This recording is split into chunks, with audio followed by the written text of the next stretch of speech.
ይባረክ። ብሩኽ አባ እዚና ነመስግነካ ኣለና ስለ ህልውናኻ ንዕብየካ ኣለና ኣብ ማእኸልና ስለ ዘለኻ ተመስገን። እጅ ድማ እግዚኣብሔር ኣቦ ንቓልካ ብዘይክልከል መንገዲ እግዚኣብሔር ሆይ ክትለቆ ንጽልይ ኣለና። እቲ ካብ ኣፈይ ዝወፅእ ቃልካ እግዚኣብሔር ሆይ ናብቲ እስኻ ትልእኾ ኸይዱ ኸስልጥ ብሽም ኢየሱስ ጸለኹ። ብመንፈስካ ትግልገል ኣቦና በዚ ሰዓት እዚ ብመንፈስካ ስለተገልግለና ተመስገን። ክብሪ ሁሉ ንዓኻ ይኹን ብሽም ኢየሱስ ሃሌሉያ። ብዘለና ያኹፍ ክንብል ኢና ኩላህና ዘፍጥረት 22 ነውፅሞ ካብ ቁጥሪ 1 ክሳብ 3 ዘሎ ሓሳብ ብምንባብ ክንጅምር ኢና። ኢየሱስ ክርስቶስ ጎይታ እዩ። ሃሌሉያ። ከምዚ ይብል ዘፍጥረት 22 ካብ ቁጥሪ 1 ክሳብ 3 ድሕሪ እዚ ነገር እዚ ከዓ ኮነ ኣምላኽ ንኣብርሃም መከሮ በሎ እውን ኣብርሃም ንሱ ከዓ እኒኹ በለ እምበኣር ነቲ እትፈትዎ ወድኻ ይስሐቅ ውሰድ እሞ ናብ ምድሪ ሞርያ ኪድ ኣብኣ ድማ ሓደ ካብቲ ኣነ ዝነግረካ ኣኽራን ንዝሃርር መስዋዕቲ ሰዋዓዮ በለ። ንጽባሒቱ ድማ ኣብርሃም አንጊሁ ተሰአ ኣድጉ ጽዒኑ ክልተ ጉዞኣቱን ወዱን ይስሐቅን ምስኡ ወሰደ። ንዝሃርር መስዋዕቲ ዝኸውን እንጨይቲ እውን ፈለጸ። ተንሲኡ ድማ ናብታ ኣምላኽ ዝነገሮ ቦታ ከደ ይብለና። ሃሌሉያ። ኢየሱስ ጎይታ እዩ። ከምዚ ክነንብቦ ፀናሕና ዝኽፍሊ ክጅምር ከሎ እንታይ ኢሉ ዝጅምር ድሕሪ እዚ ነገር እዚ ከዓ ኮነ ኢሉ እዩ ዝጅምር ማለት እዩ። ድሕሪ እዚ ነገር እዚ ከዓ ኮነ ካበለ እንታይ ከምዚ ኣቐዲሙ ከም ዝተፈጸመ ንምፍላጥ እንታይ ክንገብር ኣለና ማለት እዩ። ሓደ ምዕራፍ ንድሕሪት ተመሊስና እንታይ እዩ እና ኢንቨስቲጌት ክንገብር ኣሎና ማለት እዩ። ኢየሱስ ጎይታ እዩ። ነዚ ክፍሊ እዚ ኩሉ ግዜ ብዘንበብኮ ቁፅሪ ዝግረመሉ ነገር ኣሎ ብዙሕ ኣብዚ ክፍሊ ማለት እዩ። ድሕሪ እዚ ነገር እዚ ከዓ ኮነ ኢሉ እንታይ ኢሉና እግዚኣብሔር ወይ ድማ ኣምላኽ ንኣብርሃም መከሮ በሎ እውን ይብለና። እንታይ እዩ ኮይኑ ኣብ ምዕራፍ 21 እንድሕር ኢልና ሙሉእ ምዕራፍ 21 ተሪእናዮ እቲ ድሕሪ 25 ዓመት ምጽባይሲ እግዚአብሔር አምላኽ ንሳራ ዝበጽሐሉ ይስሐቅ ተወሊዱ ኣብቲ ቤት ሰሓቅ ኮይኑ ብዙሕ ወኻዕታ ኮይኑ ጊዜ ተቆፂሩ ይስሐቅውን ዓበየ ብለና ጡብ ሓደገ ዓበየ ተባሂሉ ሴሌብሬሽን ዝተገብረሉ ብዙሕ ፍጻሜታት ዝተፈጸመሉ ክፍሊ እዩ። ብሓፂሩ ኣብርሃም ድሕሪ ናይ ነዊሕ ዓመት ምጽባይ ተስፍኡ ጨቢጡ እፎይ ዝበለሉ ሰዓት ዘዕረፈሉ ሰዓት ንኣምላኽ ዘምልኸሉ ሰዓት ንኣምላኽ ዝውድሰሉ ሰዓት እዩ ነይሩ። ኦል ኦፍ ዘ ሳደን ግን በቃ ኣብርሃም ኢንጆይ እንዳገበረ ኸሎ እናስተማቐረ ኸሎ በረኸት እግዚኣብሔር እናስተማቐረ ኸሎ ሓደ ነገር ተፈጢሩ። ሳራ እንታይ ሪኣ ብለና በቃ እስማኤል ኣብ ኢሳቅ ከባጩ ሪኣ ሓሪቓ በቃ እዚ ወዲ ዘ ባርያ እዚኣ ምስ ወደይ ኣይወርስን እዩ። ስለዚ እንታይ ኢላቶ ነዚ ዓዲኡን ነዚ ወድን ካብዚ ቤት እዚ ኣውፃዮ ኢላ ክትብሎ ኾላ ኣብርሃም ካ ሕማቅ ክስምዖ ኸሎ ውሉዱ ስለ ዝኾነ ሕማቅ ተሰሚዑሉ ኣብ ዝነበረ እዋን እግዚኣብሔርካ መፂኡ እንታይ ኢልዎ ኣብዚኣስ ምስ ሳራ ተሰማማዕ ዝበለሉ ክፍሊ እዩ። ብኩሉ ሳራ ትብለካ ተሰማማዕ ኢልዎ ከድና እተን ዝደልየን ሓሳባት ሃይላይት ክበኩም እዚ ድሕሪ እዚ ነገር እዚ ዝብል ቃል ድሕርቲ ሳራ ንኣብርሃም ወዲ ዛባርያ እዚኣ ምስ ወደይ ምስ ይስሐቅ ኣይወርስን እሞ ነዛ ባርያ እዚኣን ንወዳን ኣውፃያ ምስ በለቶ ድሕርቲ ኣምላኽ ንኣብርሃም ብናይ ዝወድን ብናይ ዛ ባርያኻን ክፉእ ኮይኑ ኣይረኣየካ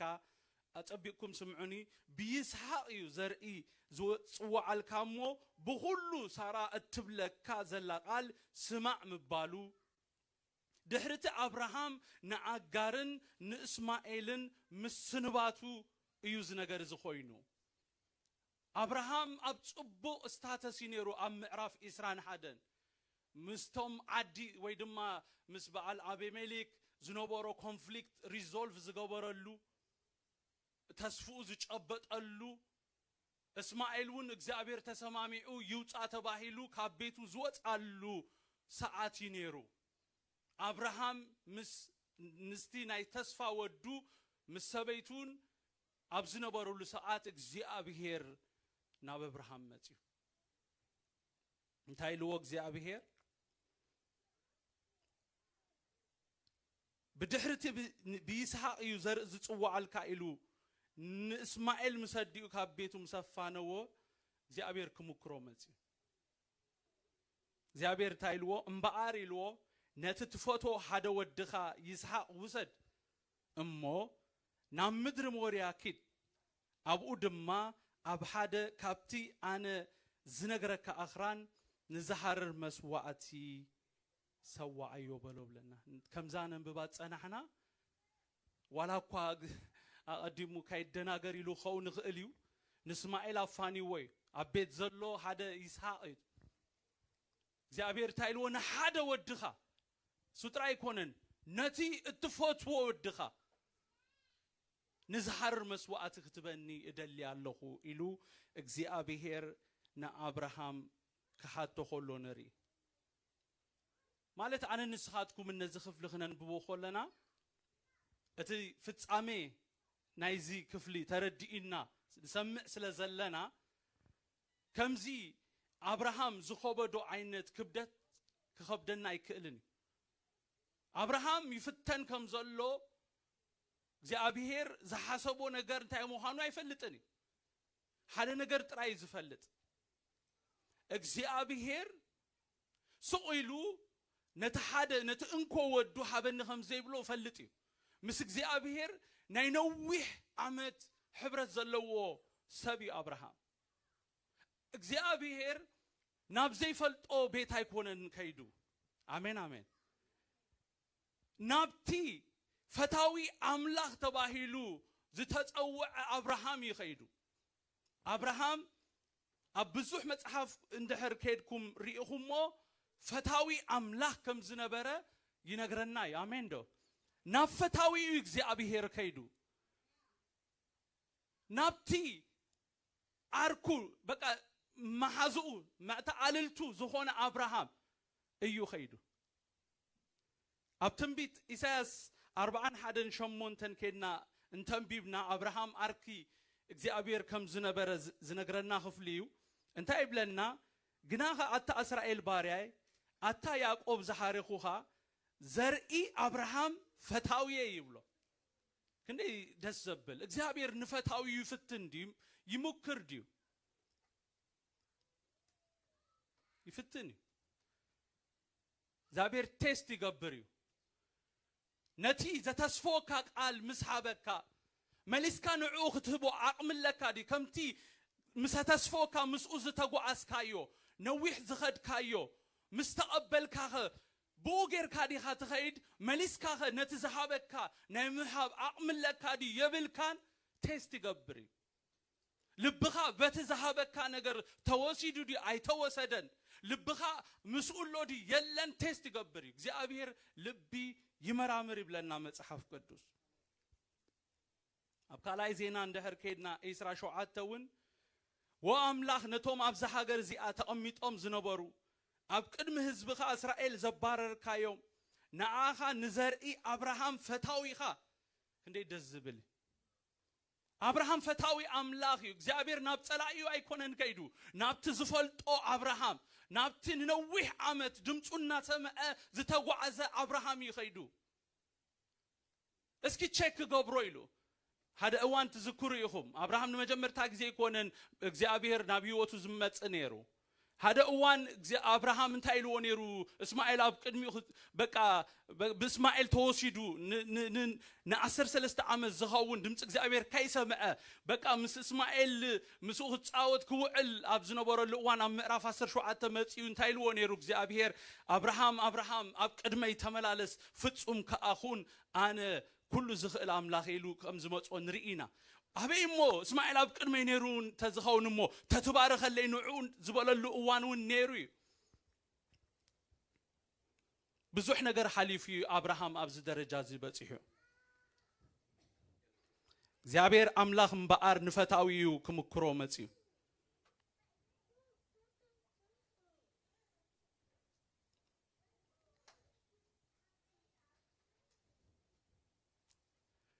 أما تحف قدوس من هالبات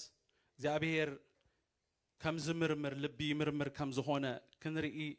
كل تقصات كنا نبدأ سبلني أبتم بيت إرمياس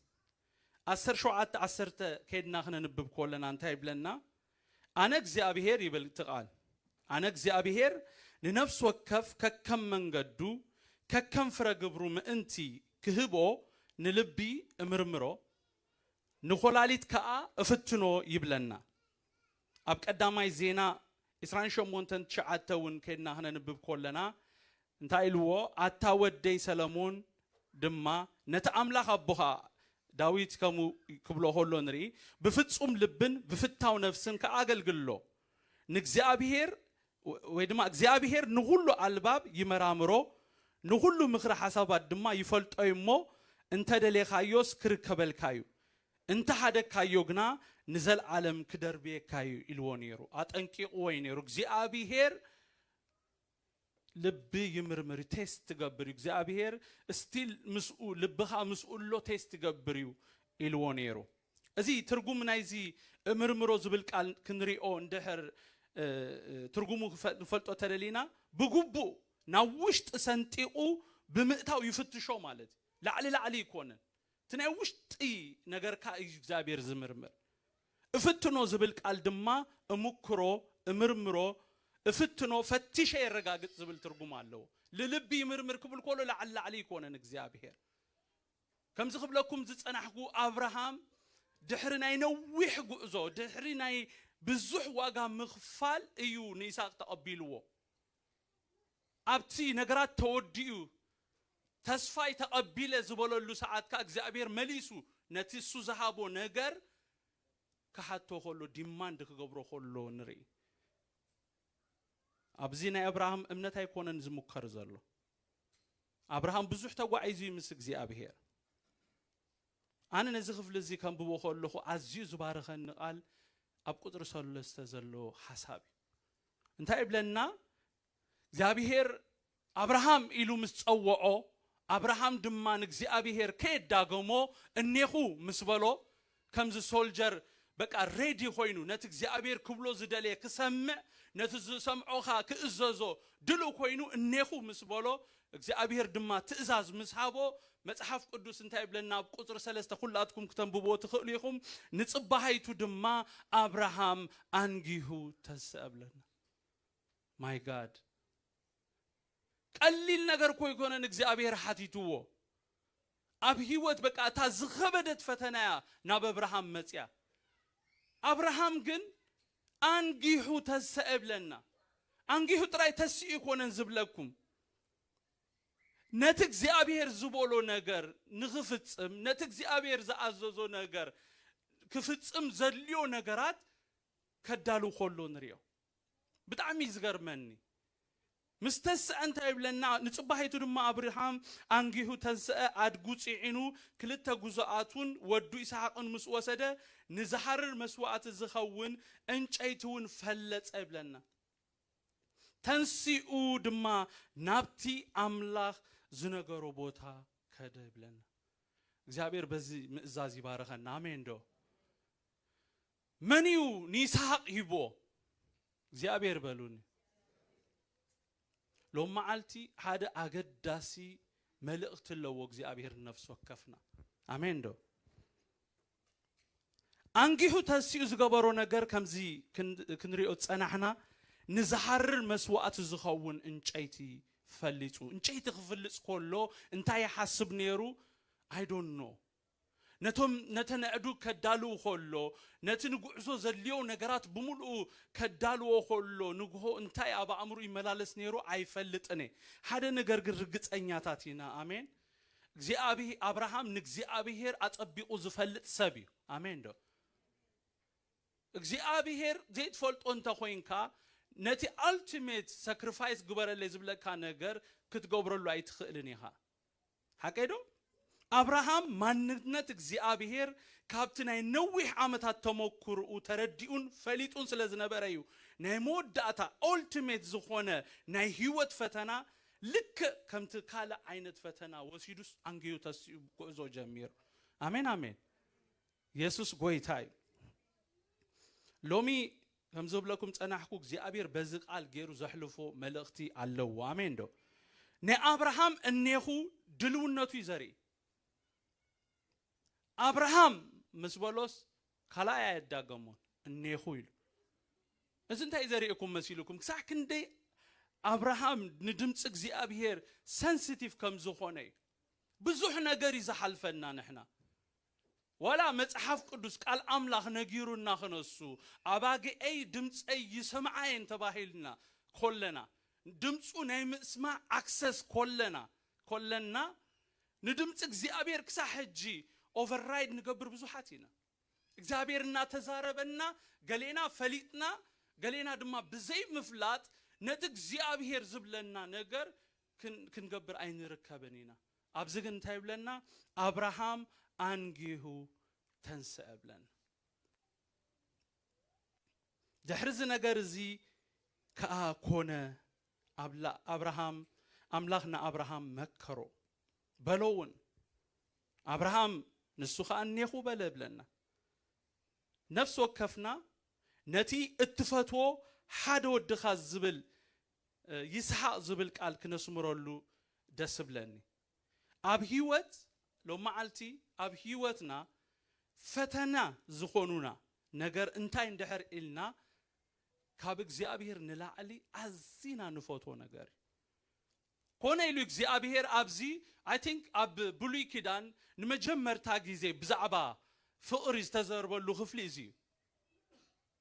እንታይ ኢልዎ አብርሃም ክልተ ውሉድ እዮም ዘለዎ እስማኤልን ኢሳቅን ግን ኣብዚ እንታይ ኢልዎ እግዚአብሔር ነቲ ትፈትዎ ሓደ ወድኻ ይስሐቅ ውሰድ ኢልዎ አሜን አሜን ኣብ ህይወትና እቲ ኣብ ፈተና ዝኾነና ነገር እንታይ እንድሕር ኢልና እቶም ካብ ቲ ጎይታ ዝሃበና ንላዕሊ እንፍቅሮም ነገራት ወሃብኮ እግዚአብሔር ናይ ኩሉ ነገርና ምንጭ እግዚአብሔር ብኡ ልብና እንድሕር ተወሲዱ ብኡ ኢና ንፍተን ብኡ ኢና ከተፈቲና ንወድቕ አብርሃም ነዝውሉድ ክረክብ ብዙሕ ዋጋ ከፊሉ ሓቀይ ከምዚ ክነንብቦ ጸናሕናውን እዚ ውሉድ ተስፋ እዩ አብርሃም አዝዩ ዝፈትዎ ውሉድ እዩ እግዚአብሔር ድማ ነዚ ውሉድ ንዝሃርር መስዋዕቲ ሓቲትዎ ነዚ እትፈትዎ ሓደ ወድኻ ዝብል ቃል ክትሰምዑ ከለኹም ኣብ ኣእምሮኹም ዝመጽእ ነገር ኣሎ ዶ እግዚአብሔር ኣምላኽውን ነቲ ዝፈትዎ ዘፍቅሮ ሓደ ወዲ ንዓና ሂቡና አሜን አሜን ነቲ ትፈትዎ ነገር ሃበን እንተይሉካ ቀትሎ አይኮነ ኢየሱስ ጎይታይ አሜን ዶ ናይ ይስሐቅ ህይወትን ናይ ኢየሱስ ህይወትን ብዙሕ ዘመሳሰሎ ነገር አሎ ከምዚ ንሪኦ ዘለና ሓደ ወድኻ ንመስዋዕት ምጻየ ኢልዎ እግዚአብሔር አቦውን ሓደ ወዲ ንዓና ሂቡና ኢየሱስ ጎይታይ ገለ ካብቲ ዘመሳሰሎም ንምጥቃስ ክልቲኦም ነብኦም ሓደን እንኮንም ከምዚ መጽሐፍ ቅዱስ ዝነግረና ኣብ ቅድመ ዓይን እግዚአብሔር ሓደ ወዲ ይስሐቅ አሜን አሜን ኢየሱስ ካኹሙ ማለት ክልቲኦም በመለኮታዊ ምትእሳዊም ተወሊዶም አሜን አሜን ይስሐቅ ነቲ እንጨይቲ ኢየሱስ ከአነት መስቀል ተሰኪሞም እዮም ናብቲ ቦታ መስዋዕት ተዋዒዞ አሜን አሜን ናይ ክልቲኦም ናይ መስዋዕት ስፍራ ድማ ኣብ ሓደ ቦታ ማለት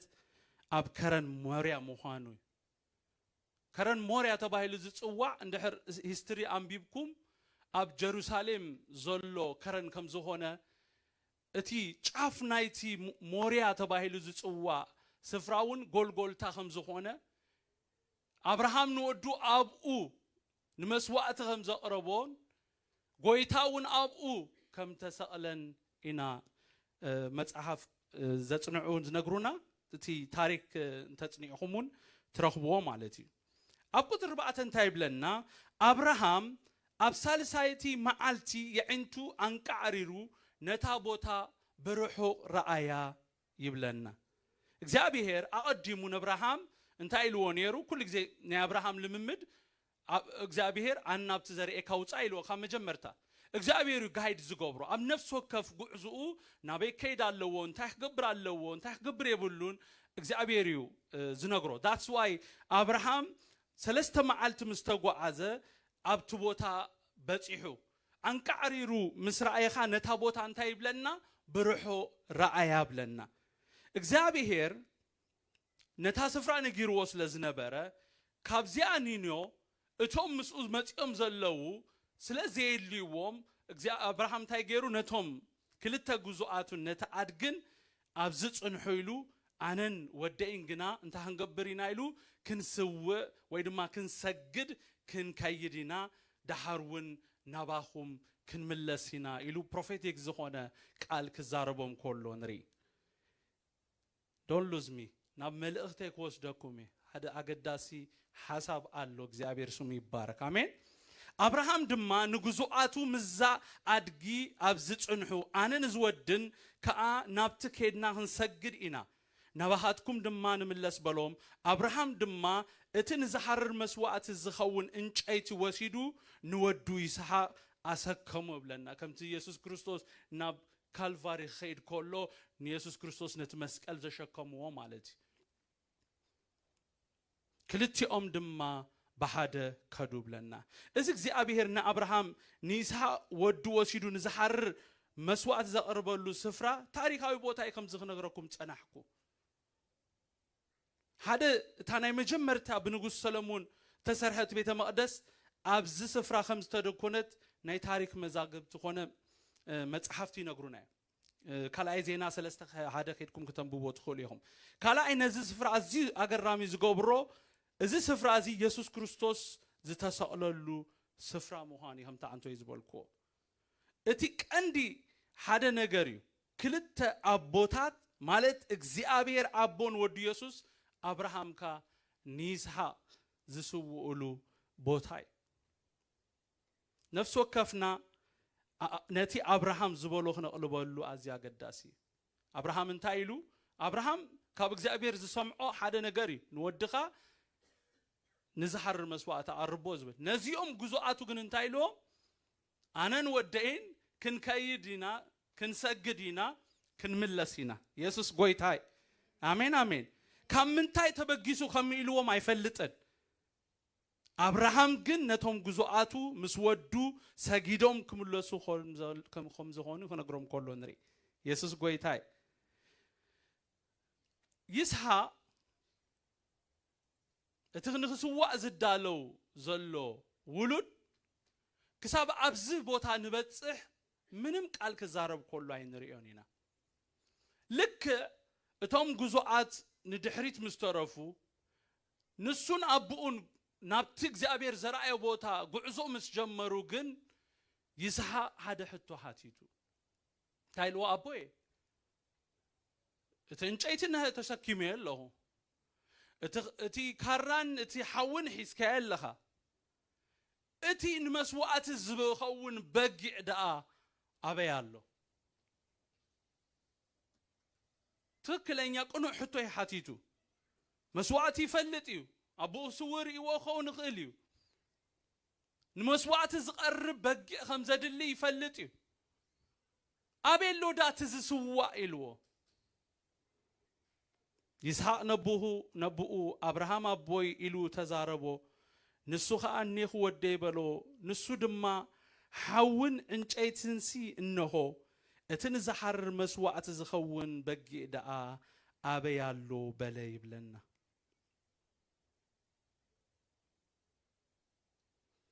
አብርሃም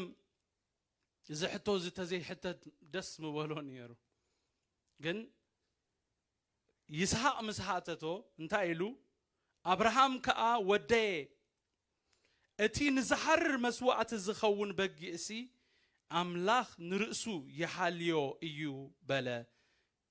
آمين آمين كلتي دما بحادة كديوب لنا تسوئن زسوئن بحادة كيدوم آمين دحرزي إساك حتى تايتريونيها أملاخ نرأسو يحاليو إيو مسبولوس أوكي لو خيدو እግዚአብሔር ስሙ ይባረክ እዚህ እትንዛሐር መስዋዕቲ ዝኸውን በጊእሲ አምላኽ ንርእሱ የሓልዩ ማለት እግዚአብሔር ነቲ ንዛሐር መስዋዕቲ ዝኸውን በጊዕ ባዕሉ ከዳልዩ ወይ አምላኽ ንርእሱ የዳልው እዩ ማለት ኢየሱስ ጎይታይ አሜን አሜን እግዚአብሔር ካባይን ካባኻትኩምን ዝደልዮ ነገር ምንም የለን ኩሉ ናቱ ንሱ ናይ ኩሉ ነገር ምንጭ ሓደ ነገር ንዓኻ ንዓይ ካሓተና ኾሎ ብዘይ ሕቶ ከምዚ ናይ ይስሐቅ ከይሓተትካ ነቲ እግዚአብሔር ዝብለካ ከምዚ አብርሃም ተኣዘዞ ክንእዘዝ ኣዝዩ ኣገዳሲ እግዚአብሔር ሃበኒ ክብሎ ኾሎ እግዚአብሔር زحاسبو نگر آلو እግዚአብሔር حابون خبل كله سووا لي خبل كله እግዚአብሔር نايبعلو بلان سلازلووي كردعنا يبولن كل نگر እግዚአብሔር حدا نگر مسبلنا نايقدن كنردو علنا مالت هيكونه كن اززوت رايزلنا يسوس قويتاي يسحاق أبو أبراهام اتن رأسو زحلق زيابهر نزحرر مسوعة زخون بقي بعلو كدالو يو إلو مسملسلو بدحريو منم توساخ حتو اي حاتتا واي تاي مالتي قلعي بلا معناتهم حدا مكر زخون أبو يزلوو حدا بزعباك زيابهر بزح أفلت أزلوو أبو يزلوو مس እግዚአብሔር ብዙሕ ልምምዳት ዘሕለፈ አቦስ ለዘለዎ ነቡህ ተራጠሮ ኾሎ አይንርኢኒና አሜን አሜን አታን እግዚአብሔር አይንጠራጠሩ አሜን ዶ ናአቦና ህንጠራጠሮ ይብልናን ኢየሱስ ጎይታይ አብ ቁጥር 9 ከሄድና ክነንብብ ኮለና ከምዚ ብለና ናብቲ አምላኽ ዝነገሮ ቦታ መጹ አብርሃም ድማ አብአ መሰውኢ ሰርሐ እንጨይትኻ አጸፍጸፈሉ ንወዱ ይስሐቅ አሲሩ ድማ አብቲ መሰውኢ አብለልት እንጨይቲ በጣበሎ ይብለና ርግጸኛ መስዋዕቲ እቲ መሰውኢ ሰርሕ ኮሎ ይስሐቅ ፓርቲሲፔት ገሪ እምንዲው ገለዲው አቀቢሉ ወይ አሞዳታ እቲ መስዋዕቲ ዝዳሎ ዘሎ ንሱ ሙሃኑ ምስተረድኦውን ፕሮቴስት ከገብራይ ንሪኦኒና ንኹላህና ክስወጠና ዘለዎ ነገር አብርሃም ኦቨር ፓወርድ ስለዝገበሮ ይኮነን ንይስሐቅ አሲሩ አቡ አደቂስዎ ከምቲ ክርስቶስ ህይወተይ ብገዛእ ርእሰይ አሕሊፈ ይህባ መሊሴኻ ይወስዳ ዝበሎ ይስሐቅ ብፍቃድዩ ነብኡ ተኣሲሩሉ ብፍቃድዩ ኣብቲ ናይ መሰውእ ስፍራ ደቂሱ ኢየሱስ ጎይታይ ምክንያቱም ኣብዚ ሰዓት እዚ ይስሐቅ ጎበዝ ንእሽተይ ቆልዓ ኣይኮነን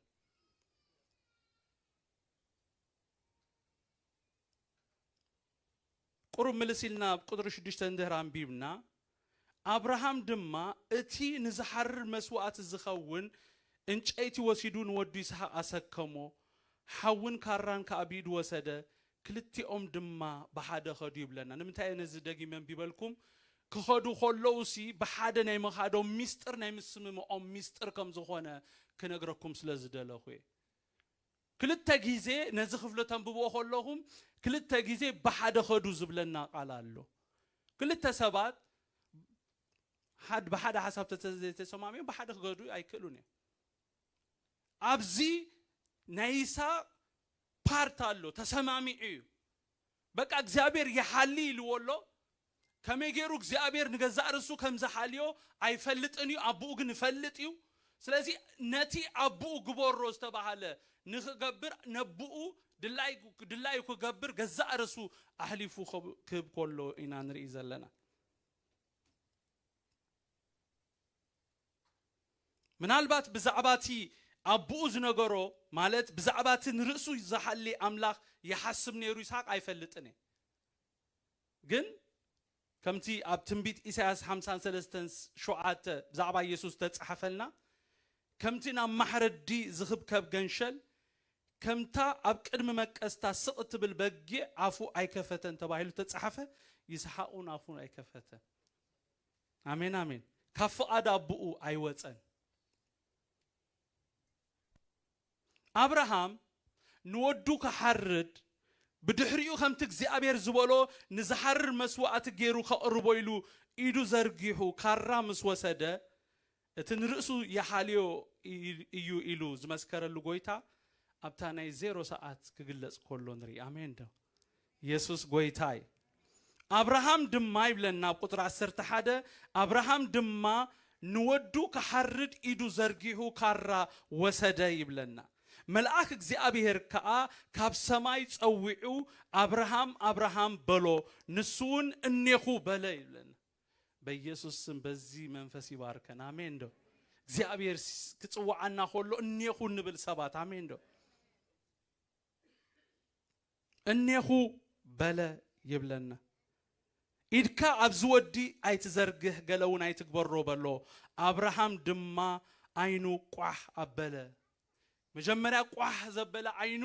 ነታ እግዚአብሔር ዘራእየው ቦታ ክርኢዩ አንቃሪሩ ዝጠመተሉ ሕጂ ድማ እግዚአብሔር ዘዳለወሉ ድዑል ክርኢ አይንቱ ቋህ አቢሉ ኢየሱስ ጎይታይ እግዚአብሔር ያዘጋጀውን ማየት ይሁንልን አሜን ዶ ይስሐቅ ኣብ ቅድሚ አብርሃም ዝተሰወ ውሉድ ነብርሃም ካብዛ ሰዓት እዚኣ ይስሐቅ ሙት እዩ ሰይጣን ቢይስሐቅ ክፍትኖ አይክእልን እዩ ስለምንታይ እንደህር ኢልና ኣብ ቅድሚ እግዚአብሔር በእምነት ሰዊእዎ እዩ ኢየሱስ ጎይታይ አሜን አሜን በቲ ንእግዚአብሔር ዝወፈናየ ነገር አይንፍተንን ኢና ሰይጣን ከመይ ገይሩ እዩ ዝፍትነና ወይ ድማ ብምንታይ ዝፍትነና እንደህር ኢልና በቲ ልዕል እግዚአብሔር ሰሪዕና የዘለና ነገር በትን እግዚአብሔር ሃቡን ኢሉ ዘይሃብናዮ ነገር እዩ ዝፍትነና ና ፖይንት ይኸይዳለሁ ኢየሱስ ጎይታይ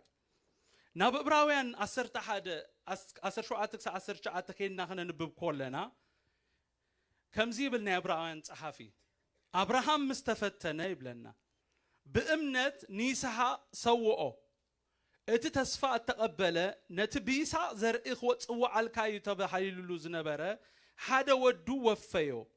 አምላክ ካሙታት ድማ ከተንስኦ ከምዝከአሎ ሐሲቡ ካብኡን ብምሳሌ መሊሱ ረኸቦ ብለና ሪኹም ኣለኹም እዚ ናይ ዕብራውያን ጸሐፊ ብናይ ሓድሽ ክዳን ምግላጽ ክገልጸልና ሆሎ አብርሃም ከመይ ኢሉ ነዚ ፓወር ነዚ ኃይል ዝረኺቦ ንይስሐቅ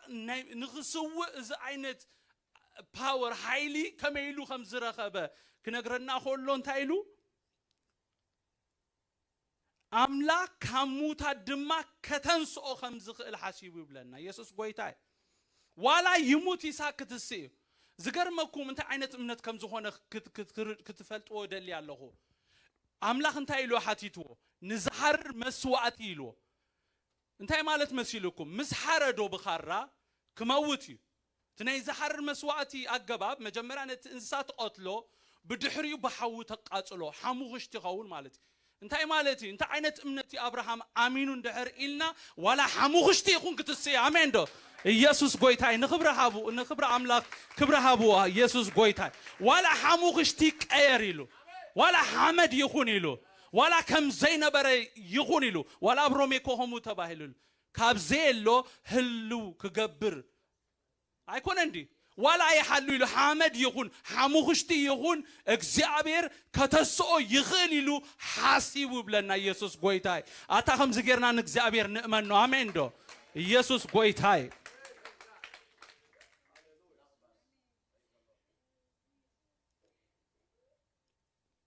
أبز نفس وكفنا نتي أب قطر عسر تغلت زلوك قال كنقلبو له دلي الله مغنياتهم ناي وانا كزاربو له دلي زلوه ملئت زسل زخون نزق قال زين نوح زبل معالتات أوشتاي بقى بزقال بزح معالت እግዚአብሔር ተዛሪቡኒ ከመይሌ ነዝመል እኽቲ ከቅርቦ አይፈለጥኩ ነበር ነውሕ ጊዜ ዘሐስኩዎ መልእኽቲ ዝመልእኽት እዚ በእምነት በምሳሌ መልሱ ረኸቦ ብለና ኣብ ቁጥር 12 እግዚአብሔር እንታይ ኢልዎ መሲልኩም ኣብ ዘፍጥረት ነዚ ሓደ ውሉድ ካኳ ካብ ዘይከላእኻንስ ኢልዎ ተቀዳማ ኢልዎ ብድሕሪ እንታይ ኢልዎ ንእግዚአብሔር ከም ትፈርህ ሕጂ ፈሊጠ ኣለኹ ኢልዎ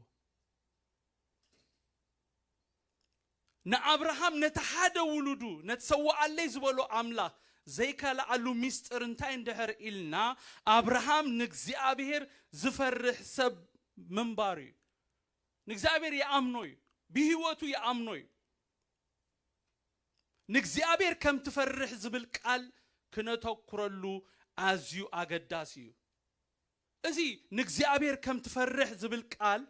ትርጉሙ እንታይ መሲልኩም ንዓይ ክብሪ ወይ ድማ ኣኽብሮት ከም ዘሎካ ኣኽብሮት ዝመልኦ ፍርሒ ከም ዘሎካ ዝብል ቃል ትርጉም ዘለዎ እዩ ንእግዚአብሔር ብከምዚ ዓይነት ፍርሒ ንፈርሖ ዶ ስለምንታይ መስለኩም ንእግዚአብሔር ክንእዘዞ ዘይንእዘዞ ዘለና ንእግዚአብሔር ከምዚ ዓይነት ፍርሒ ስለ ዘይብልና ናይ ኣኽብሮት ፍርሒ የብልና نكال نجاراتنا بزح نفرح نبوساتنا إنا بزح نفرح ويا بعلم بزلو نجارينا نفرح زعبير تايلوه نكزعبير كم تفرح ويدما أخبروت زمل أفرح نعي كم زلكا حجي فلت كويلو زعبير بزيبار خنا أبراهام نتحدى ولودو نكزابير سلز فرحي يسويه نكزابير سلز خبروي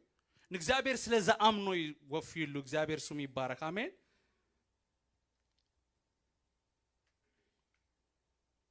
إذا خفلزي حق أني أملخو كما يمثل ويدما كما كم زخونة نريئلو نمهارلو كفلي آمين ده اتقدامي نكزابير أملاخ بزي موسيقى بزي حرمات بزي كواير أبقد ما أملاخ تقبالنت زلو أملخو እግዚአብሔር ዘጭንዎ መስዋዕት ወይ አምልኮ ዘቀረበ ብርሃን አሜን አሜን ሎም እግዚአብሔር እዛ አይነት አምልኮዩ ካብ ነፍስ ወከፍና ዝደሊ ዘሎ መልአክ እግዚአብሔር نمبل كلا أي جزء أبراهام تصويعه انتقل وندحر إلنا كقطر عسر تحموش تكس عسر شعة تزلق على زنبب ملاك جزء بهير دما كلا أي ساعة كاب سماي أبراهام تصوعه برأسي محل كويبل جزء بهير إذا نجرزي كاب تجبر نزيع قال أسمرو لا بليس إذا نجرزي كاب تجبر نتحدى ولود كون كاب زيت خلق سلزي عزي خبارك كاي نزر خادما كم كواخبت سماين كم تي أب جم بحر زلو حوتان عزي كبزوحي زر خادما دقيتات سلعتو خورسي علي سلز سمع خادما حزبتات كله مدري بزر خبارك يوم بلو أبراهام كأ نبجزواتو تملسه تلاقيلهم كأ بحنسب نبي إرشب آخدو أبراهام دما أبي إرشبا تأمت إبلنا أب قطر عسر شديشتن تايلوا إزي نجرزي كاب تجبر نتحدى ولد كون كاب زيت خل قال خن تايلوا علي سلسة معها لو من نفسه كفنا نقولك أنا خنا حتى زدليو حدا حتى انتلو انتاينا نجزي أبيهر نتي هوتنا زحابنا وانانا زخونا أملاخ نخلق زلونا نزق على زي بفلاي إذا أبقطر عسر شديشت زلو حسب بإنجليزية أمبيبنايو اتحسابي نجيركم كود دسبلني إذا قال زي بإنجليزية بنيو ليفينج ترانسليشن انتهي بلنا مسيلكم. This is what the Lord say. Because you have obeyed me and have not withheld even your son, your only son. Amen, amen. Because you have obeyed me and have not withheld even your son. እንታይ ማለት መስይልኩም even your son መስበለ your only son ይሎ ገለ ካብ እግዚአብሔር ንሃብኦ ነገር አሎ ንእግዚአብሔር ዘይንህቦ ዘይነተንክፎ ነገር አሎ እግዚአብሔር ግን ነው ይደልዩ ግን ዘይነተንክፎ አይል እንታይ ሎ your son መስበሎ your only son because you did not withheld. Why did እግዚአብሔር ንምንታይ እግዚአብሔር ብስሙም ይሄሉ እግዚአብሔር እግዚአብሔር ስለምንታይ እዚ ናይ በረኸት ውሕጅ አውሒዙሉ እንደር ኢልና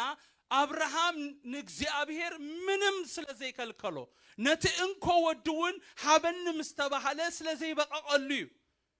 ብዙሃቲና ካብ እግዚአብሔር ብዙሕ ነገር ንጽበይ እግዚአብሔር ክገብርልና ንደሊ እታኒ ኢሽተይ ንሱ ዝሓተና ነገር ግን ክንህቦ ፈቃደኛታት ዘይንኸው ሎም እግዚአብሔር አቦ ንነፍስ ወከፍና ዝሓቶ ሕቶ እዚዩ እንታዩ አነ ንስኻትኩምን ካብ አምላኽና withheld ጌርና ዘለና እግዚአብሔር ኮ ተገሪሙ because you did not withheld your only son your son ምስበለ your only son ማራ ተገሪሙ እግዚአብሔር ተደኒቆ እግዚአብሔር እትንርሱ ይሐልዩ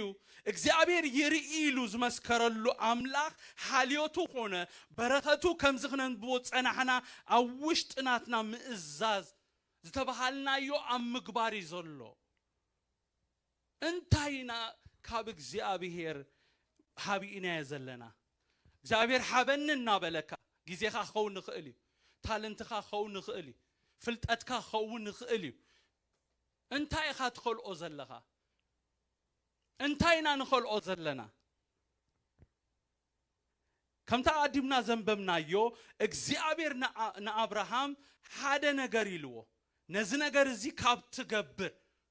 ነዚ ነገር እዚ ከቢድ ማለት እትስተሓተቶ ነገር ከቢድ ማለት ምናልባት ከቢድ ነገር ካሐተኩም ይኽእል እግዚአብሔር ግን እንታይ ይልዎ ነዚ ነገር እዚ ካብ ትገብር ይልዎ ነተሓደ ውሉድካውን ካብ ዘይትኸልእ ኢልዎ እንታይ ኢና ንእግዚአብሔር ንኸልኦ ዘለና ነቲ ንሱ ዝሃበና ዲና ንኸልኦ ዘለና everything belong to Jesus አነ ንስኻትኩም ናይ ጎይታ ኢና ንስኻትኩም ግና በዋጋ ተዓዲኩም ይኹም ናይ ገዛ ርእስኹም ኣይኮንኩምን ይብለና ምናልባት አነ ናይ ባዕለይክ መስለኒ ኽእል አነ ናተይ ኣይኮንኩን አፓልቶክ ናተይ ኒክኔም እንታይ ነይሩ መሲልኩም ብጣዕሚ ዝፈትዎ አነ ናይ ኢየሱስ ይዝብል ክጽውዕኑ ኸለው እንታይም ዝብሉ መሲልኩም አይ ኮነ ኢለኸው ሙገረ ኩል ሰብ ዲክሌር ክገብር ኮሎ እንታይ ይብል አነ ናይ ኢየሱስ ይብል ሽመይ ክጽውዑ ኸሎ አነ ናይ ኢየሱስ ይብሉ አሜን ዶ አነ ንስኻትኩምን በዋጋ ዝተዓደግና ናይ ገዛ ርስና ዘይኮንና ሰባቲና አሜን አሜን ገዛ ርስና ናትና ካብ ዘይኮንና እቲ እግዚአብሔር ዝሃበናው ናትና አይኮነን እግዚአብሔር ንአብርሃም ባዕሉ ይስሐቅ ይቦ አይኮነን ነመብዛሕቴና በት እግዚአብሔር ዝሃበና ነገር ልብና ተታሒዙል ለማዓልቲ እግዚአብሔር ሓደ ነገር ካብ ነፍስ ወከፍና ዲማንድ ይገብራሉ ነትን ኸልኦ ነገር ከምቲ አብርሃም ንይስሐቅ መሰውእ ሰሪሑ አብቲ መሰውእ ስፍራ ዘደቀሶ ለማዓልቲ ክስዋዕ ዘለዎ ነገር ልምድታት ካኸውን ኽእል whatever እግዚአብሔር ሰይሩ ናብቲ በረኸት ዘረአልካ ነገር ንኸይተአቱ ዝኽልክለካ ነገር ለማዓልቲ ሰዊዕና ይኽንወጻለና አሜን ዶ እንታይና ንእግዚአብሔር ንኸልኦ ዘለና ባዕሉ ሂቡና ጥዕና ተኾይኑ ባዕሉ ሂቡና ስራሕ ተኾይኑ ባዕሉ ሂቡና ጊዜናቱ እዩ ዕድሜና ናቱ እዩ ህይወትና ናቱ እዩ ደቅና ናቱ እዮም ናትና ንብሎ ነገር የብልናን ኩላና habዘልና ያሃፍ ክንብልና ኢየሱስ ጎይታ እዩ ሎሚ ባዕልና ናይ በረኸት እንቅፋት አይንኹን አሜን አሜን ክስዋዕ ዘለዎ ነገር አመሰውኢ ክንገብሮ ኢና አሜን ዶ ከም አብርሃም ቃል እግዚአብሔር ክንሰምዕን ክንእዘዝኒና ሃልዮቱ ሃለውኡ በረኸቱ ሰላሙን ድማ ክነስተማቀሪና ኢየሱስ ክርስቶስ ጎይታይ ሎሚ ንቁርብ ደቃይ ከተሰላስሉ ደሊ ያለኹ እግዚአብሔር ታይሎ ነዚ ካብ ትገብር ንሓደ ውሉድ ካውን ካብ ዘይትኸልእ አነኻ ብስመይ ክምህለሉ ክባርኾ ኾሎ ንሪ እግዚአብሔር ስሙ ይባረኽ እስከ ንጎይታ እስኪ አነ ሒዜ ዘለኹ እንታይ ሎሚ ክስውኦ ደሊ ያለኹ በልዎ ካባኻ ሓበኤዮ ዘለኹ ነገር እንታዩ በልዎ ኢየሱስ ሆይ በቃ ሎሚ ክስውኦ ደሊ የለኹ በልዎ ጎይታ ሆሚ ደሊና ዘሎ ናብቲ ዝቅጽል ናይ ህይወትና ምዕራፍ ከይንሳገር ዝኸልከለና ነገር እግዚአብሔር ኢሉና ዘይገበርናየ ነገር መጽሐፍ ቅዱስ እኮ ሆሚ ዝብለና ሓቀይዶ መጀመሪያ እንታይ አና ንገብር መሲልኩም እምባአርሰ ሕዋተይ ንስጋኹም ህያውን ቅዱስን ንአምላኽ ባህ ዘብል መስዋዕት ጌርኩም ክተቅርብዋ ገዛ ርስኻ ንአምላኽ ባህ ዘብል መስዋዕት ጌርካ እንድሕር አቅሪብካ እቲ ካልእ ካብ እግዚአብሔር ተቀበልካ ነገር ንኽትስውኦ ቀሊል መጀመሪያ ንሕና ኢና ክንስዋዕ ዘለና ኢየሱስ ጎይታ አሜን ዶ እምባአርሰ ሕዋተይ ንስጋኹም ህያውን ቅዱስን نأملاخ بحزبلن وسوعت غيركم كتقربوا بمحرت أملاخ امعدكم اللهو إذا مالت تنايا أمرو منفساوي أغلغلوتيو راشتي باكالا دوروبويا because you obeyed me because you did not withhold your son your only son لما قلت بيسوس كريستوس እግዚአብሔር ካባህ ጠሊብዎ نعخ حاتيتو تغل كل يوم نجر أي حلو لهم معلتي هاليلويا أنا ناتكابل وهاليلويا أنا ناتكابل وهاليلويا نعخ زبقو نجر يلن بلووس كلهم معلتي هاليلويا كنافركم أنك أسأسو تزاربوسكي أنا ختصلي لكم عيتدليو زيابير كاب نفس وكفنا زت قلبو نجر استفل عليه نجري نقلينا جزينا يزدلي زلو نقلينا دماء قلبونا دلي علو attentionنا يدلي علو نقالينا أباهم زقمتو تي تالنت يدليو لوك زي أبيهر نعون نبيتون نبقو نقر كلو يبلون نعون نبيتون نمنقستون نبقو نقر كلو يبلون زي أبيهر برأسو زمحاللو مسترسي أبراهام نتستبحالو نحادو ودو سلزي خالقوي زي أبيهر نحادو ودو كابحابنا تبايل تتصحيفو لولو كحدقاق كاي كونن زحادتك كاخف زحال كاي شيتا بايا رادينا مانتو طوات بمالدا سات قدمين جنبر متچالو يهو سالانغراغر አንተን ባያይኔ የኔ ሰቃይቺ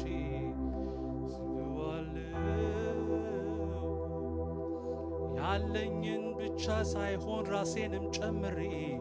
ሰዋዋለው ጠዋት በማለዳ ሳትቀድመኝ ጀንበር መጥቻለሁ ይኸው ለሊት ላልከኝ ጉዳይ አንተን ባያይኔ የኔን ሳቃይቺ ንቄዋለው ያለኝን ብቻ ሳይሆን ራሴንም ጨምሬ ሰዋዋለው ይሁና የኔ ሳቅ ለሱ ይሁና ደስታዬ ለሱ ይበሉኝ ባዶ የቀረ ይበሉኝ የተሞኘ ይሁና የኔ ሳቅ ለሱ ይሁና ደስታዬ ለሱ ይበሉኝ ባዶ የቀረ